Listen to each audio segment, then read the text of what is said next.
ResortLoop.com's HolidayThon 2020 is proud to be sponsored by Joffrey's Coffee and Tea Company and Resort Loop Travel. Joffrey's now offers coffee subscriptions, including the Disney Signature Coffee Collection. The collection includes 3 bags of Joffrey's Disney Blends coffee delivered every month. You can learn more at Joffreys.com. If you are considering a trip to a Disney destination in 2021, check out our agency out at ResortLoopTravel.com for a free, no-obligation quote. Please stand clear of the doors. Por favor, manténganse alejado de las puertas. To our new passengers, aloha and welcome aboard. Ho, ho, ho! Hey everybody, thanks for joining us. I'm Tim Scott. This is not just ResortLoop.com. This is HolidayThon 2020.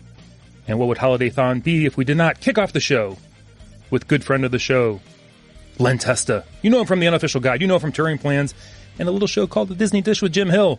Thanks for joining us, Len. How's it going, Tim? It's going great. I mean, granted, we started the show a little bit ago. Yeah, that's right. We've been talking. It's fine. That's fine. But what is going on this year, park capacity-wise? I mean, we all know we've had COVID. Yeah. And it took the parks a little while to open up. And I heard from you that they actually started off with 25%. Yeah, the original limit when the parks reopened in July was 25%, but they weren't getting anywhere near that in July. There were days when there were under 5,000 people in the Magic Kingdom. And as I've said many times throughout the pandemic, I'm glad that I got to see things like that, and I hope it never happens again. Right? Like, it was very interesting once. Let's not do this anymore. Now they're at 35%, and just for perspective, 35% in the Magic Kingdom is roughly like 30,000 people. An average day in the Magic Kingdom pre-pandemic was like 59,000 people. So we're barely, even now, right, at 35% of capacity, we're barely at half of what an average day would have looked like pre-pandemic. So the wait times that you're seeing here are, I know the lines look long because everyone's socially distanced and there's 6 feet between groups and stuff. But the wait times that we're seeing are historically low. Like, you would not normally expect to see these kinds of wait times at this time of year ever. Wow. Do you have any kind of breakdown as to like how many of the 25 and now 35% would have been their like first time visitors to the park? They decided, we're going to go during the pandemic for our first visit. Oh, that's a good question. I don't have the numbers. My sense is that very few people are making their first visit to the parks now. That there's a lot of, so you can tell from resort occupancy levels. The DVC resorts are doing much better than the cash resorts. So, Bay Lake Tower is doing better than the Contemporary. Grand Floridian Villas is doing better than Grand Floridian, which is not. I think the Grand Floridian occupancy rate, like for the cash rooms, is like 40%, which is crazy low. Wow. Yeah, so it's mostly people who have been before and just really enjoy the Disney parks, and a lot of them, of course, are DVC people. I know I've had people ask me, "Is this a good time to go to Disney?" I'm like, "Have you ever been there before?" "Oh no, it'd be our first trip." I was like, "Oh no, no, yeah."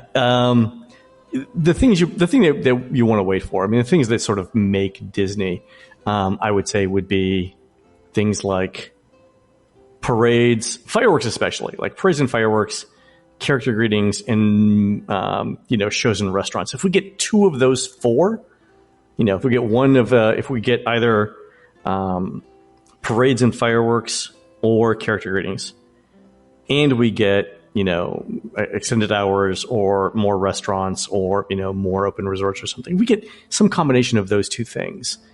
I feel better about telling people even if it's their first trip to come, but it's kind of tough right now. Yeah, when you've been in the parks, what was your observation on the mask? Everyone wearing masks. Is everybody complying? Is that a trick question? Because I've been counting. Did you know that? Oh, I don't think I knew that, or I missed that if you did. So since mid-October, we've counted 500 people in the parks every day. And of those 500 people, we're trying to figure out how many of them are following Disney's mask guidelines exactly the way that Disney specifies them. So Disney says that the mask has to be secured about your face, covering your nose and your mouth. and that the only time you can take it off is when you are actively eating or drinking while stationary, not in a line. So every day we count 500 people in parks and in Disney Springs, and of those 500 people, we see how many of them are actually doing what Disney says. And it's never been below 94%. It's been as high as 99%. Today was 97% in the Magic Kingdom when we counted. We've counted like 20,000 people now, 500 people at a time or whatever. Oh, more than that probably. Yeah, because we did all of November. Yeah, we're way above 20,000 now. Yeah. I just wonder, because actually on our local news today, they aired the story that, Disney was going to stop photoshopping the masks on guests who aren't wearing the masks. Yeah, and the only thing I can think of is that it was too labor intensive. The idea was that if you took your mask off on a ride, you wouldn't be able to purchase a ride photo of you without a mask on. And the problem with that is that on group rides like Tower of Terror or Splash Mountain, everyone in the ride vehicle was denied the ability to see their picture because of one person who wasn't wearing a mask. And so what Disney was doing was, if you complained about it, they would let you re-ride so that you could get your ride photo again. And obviously there are capacity issues when that happens, right? So imagine, 15 people on, Tower of Terror all having to re-ride immediately again because one person, didn't wear their masks. You'll run into capacity problems over and over again. So I don't know why they stopped doing it, but they just stopped this weekend. It was really interesting that it actually made local news here in Ohio. Yeah, right. In Ohio. But I will say they showed actually Disney World castle footage, not Disneyland castle footage. So there is that. It's, they got something right, then that's great. Was it current footage too with the new color turrets and castle and everything? I don't think it was. we don't have time to shoot B-roll again. No. It was stock footage, probably from another story. Hey, that's not what it looks like now, right? All right, fine. Great frustrations in life when I see that on the news. I also saw that looks like Harmonious, they're starting to get things together for that. They are. So that's one of the... they're putting a lot of faith in that, in the ability of Harmonious to bring people to Epcot. So right now, one of the big issues with Epcot is there's a lot of issues with Epcot. One, there's construction, right? Right. Two, not a lot of restaurants are open, right? So because there's construction, Epcot doesn't have many rides, right? Remy's not opening yet. Guardians of the Galaxy isn't open. There's not a lot of places to have dinner. People aren't staying in Epcot as late as they normally would. And that decreases the food and beverage revenue that Disney has come to expect from Epcot.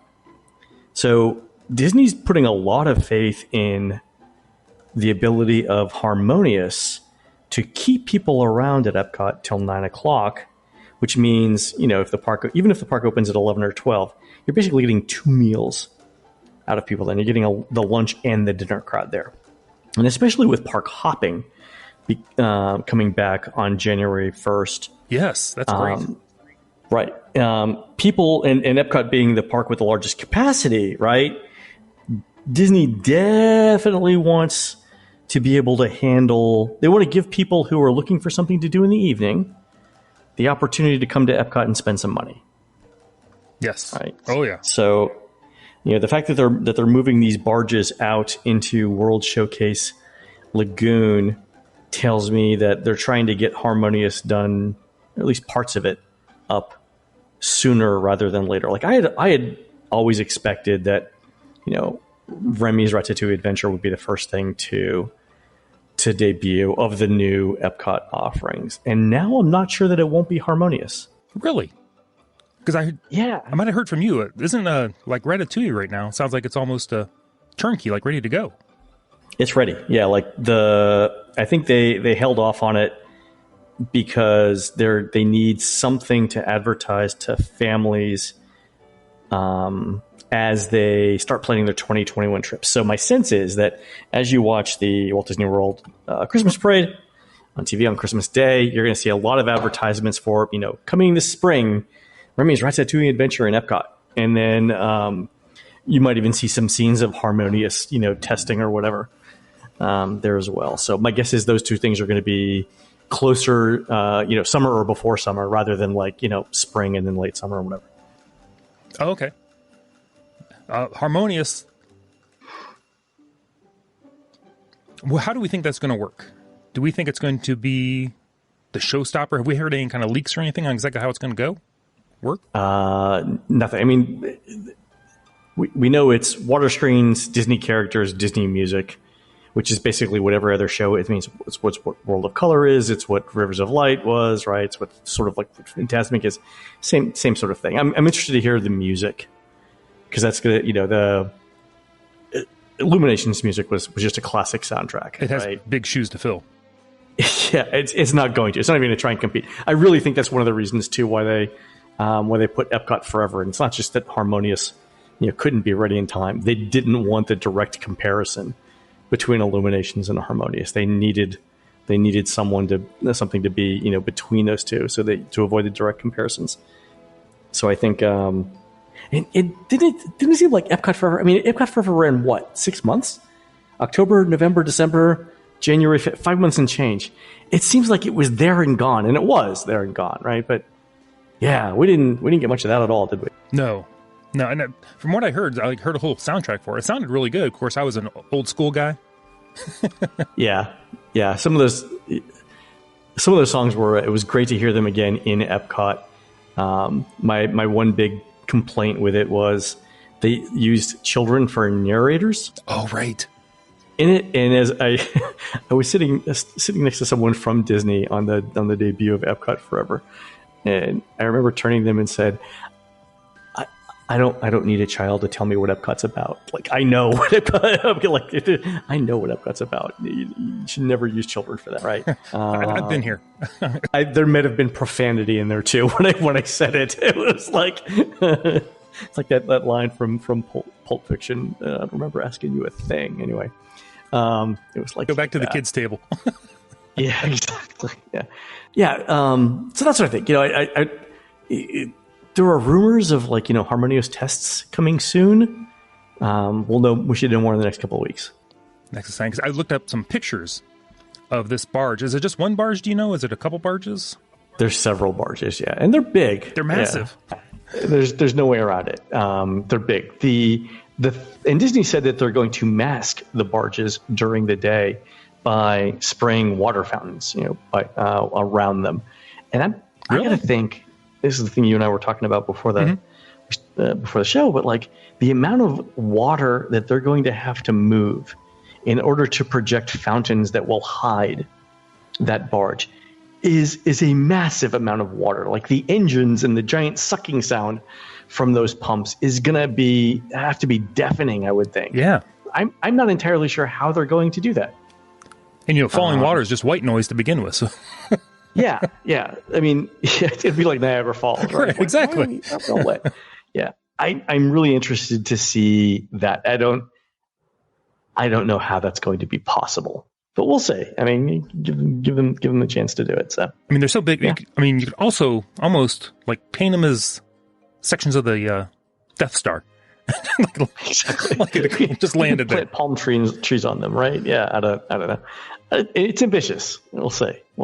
Len, is there any talk of any new hotels being built? I was kind of happy to hear that the Fort Wilderness, the Reflections Resort, wasn't going to get made. Apparently, Disney's Rehab Resort. Yeah, it just that's not my line. That's Pete Werner's from the Diz, which is hysterical. He's like, it looks like a rehab facility. It's like, it just didn't look like anything, and it didn't appeal to me at all. No, it didn't. It's concept art, so it's hard to say. That's true.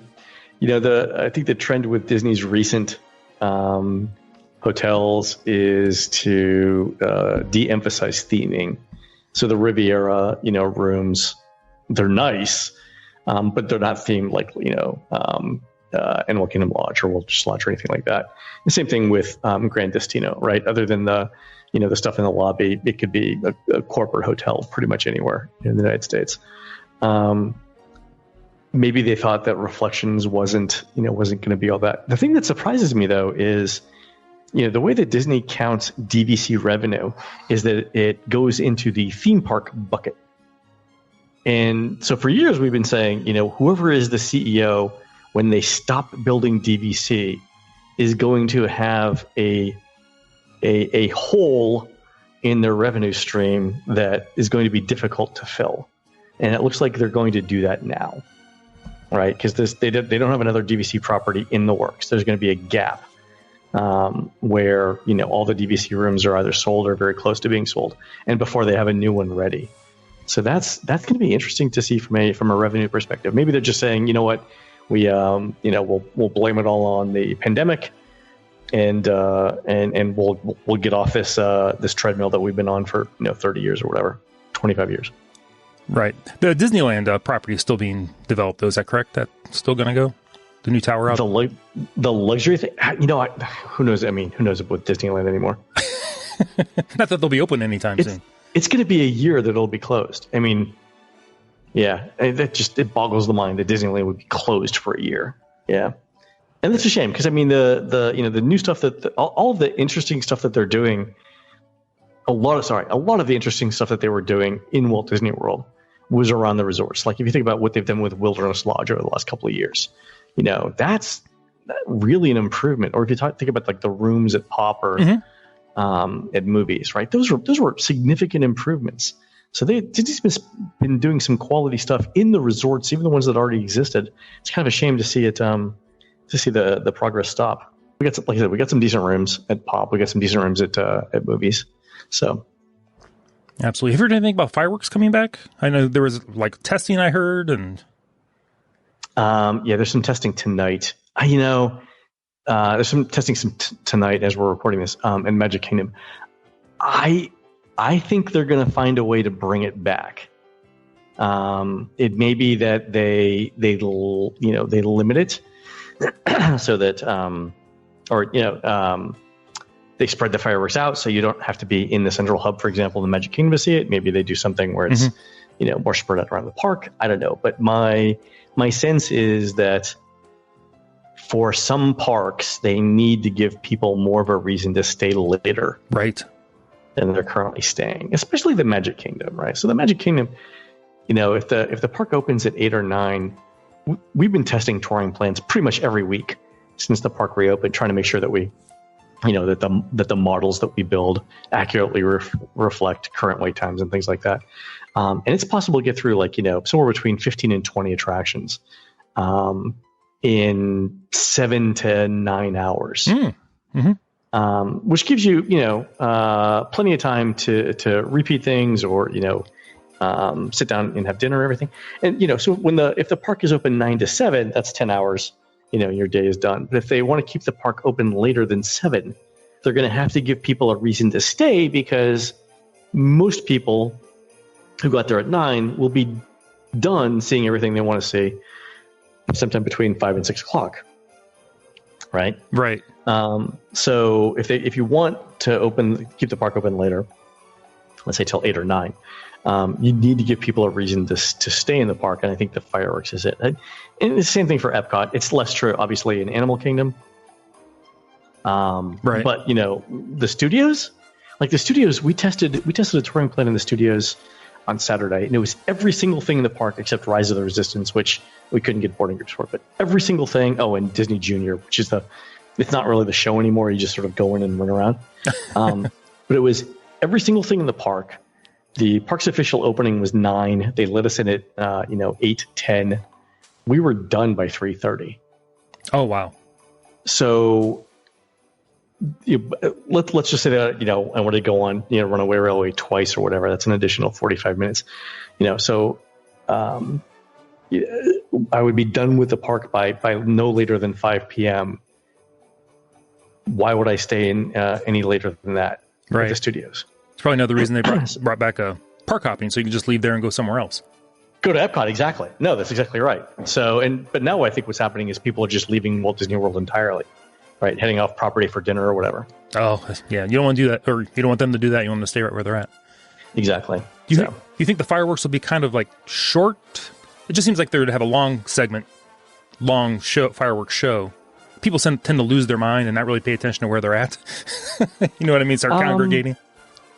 Yeah, it's a good question. I don't know what they're planning for the fireworks. First, the longer the fireworks goes, the more expensive it is too. And so I think in the current environment, them they'll probably want to keep it as cheap as possible.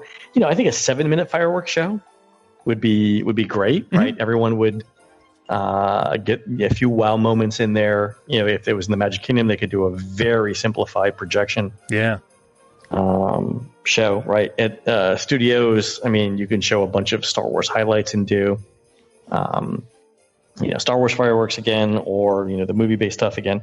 There's a lot of stuff you could do. And again, 7 or 8 minutes, that's time for, one introductory song, one closing song, and a medley in the middle. Right. A little tearjerker in there. Exactly. Exactly. That's what they could do, right? So I think that would be fine. How are the holiday Christmas sweater projections in person on the castle? They're really vibrant, and they're incredibly detailed in the Magic Kingdom. Like, you can walk up to the turrets or to the castle itself and actually see the texture of the fabric. Really? On the Christmas. Yeah, and I didn't believe it. My sister Christina showed it to me first. She's like, "Oh, you got to walk up." We were sitting at Casey's, looking at the castle. And she's like, "No, you got to walk up to the turrets, and you can see the fur on the sweater, the threads." And so I did, and you can. It's amazing. Yeah, the detail's fantastic. I also really like the detail that they're doing over at Hollywood Studios, where they're projecting different scenes onto Tower of Terror.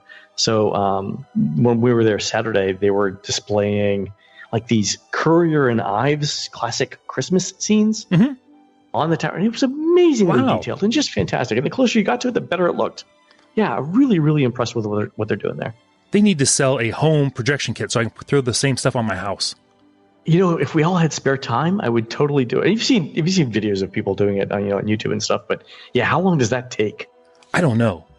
Just set, even if it takes a year, I would totally do it. Yeah, there's got to be AI in there somewhere that could speed it up for us.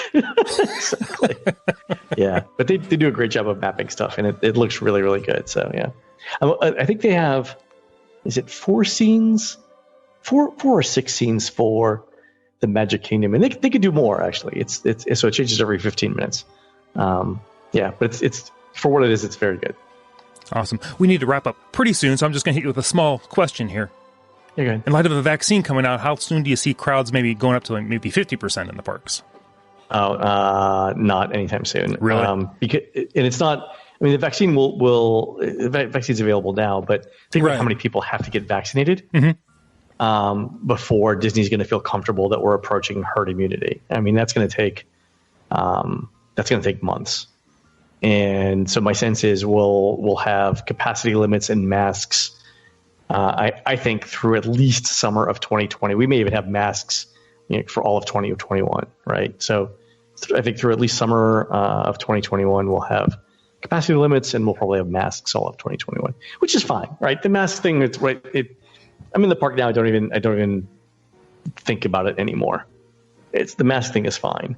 I think we might see 50% capacity. Think about 50% capacity. 50% capacity is basically an average day in the Magic Kingdom.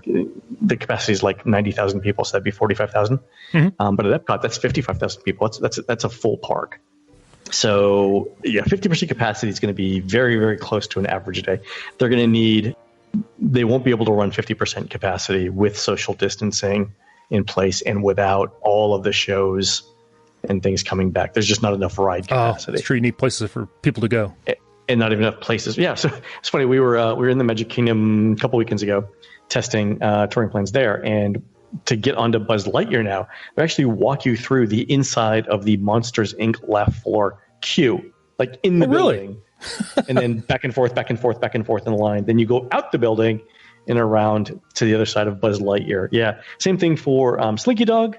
They'll walk you through the old Voyage of the Little Mermaid building. For Avatar Flight of Passage, you sometimes go through the Lion King in Africa and so on. So they're using those buildings for queue space, but to get to 50% capacity, they're going to have to bring a lot more stuff back. So wow. That's the difficulty there. Well, that's good to know. Because everybody's awesome. A lot of people are starting to make plans for next year, so that's great.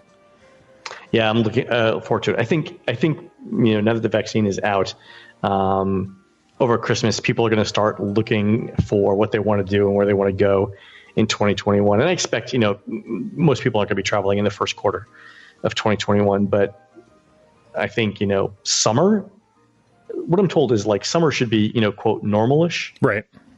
You should be able to walk into a CVS sometime before summer, get vaccinated, wait the 2 weeks or whatever for it to take, get your second shot if you need to, and then go wherever you wanted to go, for the summer. So I'm hoping summer is normal, which would be great because then the Disney World's 50th anniversary can start on time on October 1st, and then we can all be here for that. Oh, I hope so. I was so excited, and this whole lot of things were supposed to happen this year that just went out the window. So, yeah, but same with everybody. Next year. We'll see. I think so. Awesome. Well, Len, thanks so much for joining us on the show and kicking off HolidayThon 2020. Awesome. Thanks for having me, Tim. I like that this is our tradition. I do too. I love it a lot. I know the listeners love it. Len, if anybody wants to reach out to you, where can they find you? I'm Len at touringplans.com. Also on the Disney Dish podcast with Jim Hill. It's disneydish.bandcamp.com. Also want to give a shout out to Bob Collar while I'm here. So, hey, Bob. Awesome. We miss Bob. Great. I would just shout out. Anyway, so he's doing well. He'll appreciate that. He's doing fantastic. But I'm awesome. Tim Scott. Yeah, he is. He's doing wonderful. I'm Tim Scott. Facebook, Twitter, the website, ResortLoop.com. HolidayThon will continue, and most people don't know this, but I'm going to let you know, Len. Mr. Jim Hill's on the show coming up. Really? That's fantastic. Yeah, it is. So everybody, thanks for listening. Everyone go out there and share the gateway to the magic. I think I said it already, but we'll see everybody.